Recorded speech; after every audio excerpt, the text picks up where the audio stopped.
Soigné en urgence, Abdoulaye a bien failli mourir de faim.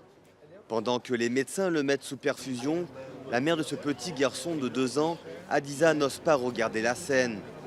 Dans cette unité de soins intensifs installée à Maïdougouri, dans le nord-est du Nigeria, les équipes de MSF traitent les cas de malnutrition les plus graves. Victimes collatérales de l'insurrection islamiste de Boko Haram, les enfants arrivent chaque semaine plus nombreux, affamés et le regard vide.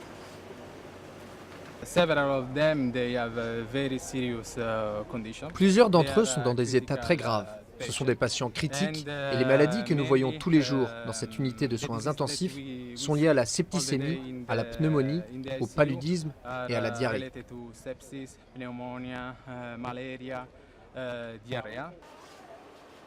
Depuis 7 ans, le groupe islamiste Boko Haram a dévasté le nord du Nigeria et la région du lac Tchad.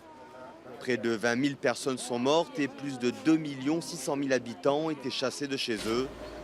Selon les Nations Unies, la famine frappe 65 000 personnes.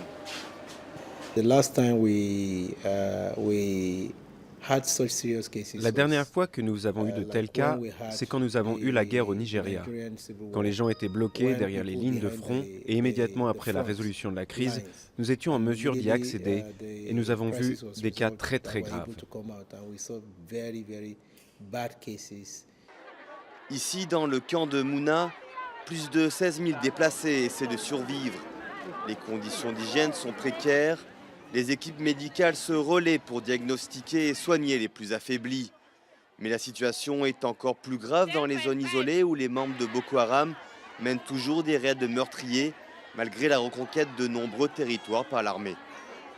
En ce moment, plus de la moitié de la région est inaccessible. Donc il y a encore beaucoup de gens là-bas qui ont besoin d'aide. Pour endiguer la crise alimentaire qui touche 6 300 000 personnes à l'échelle régionale, 661 millions d'euros sont nécessaires. Le Nigeria, à lui seul, a besoin de plus de 400 millions d'euros. Une somme qui paraît bien difficile à atteindre, alors que le pays entre en récession économique.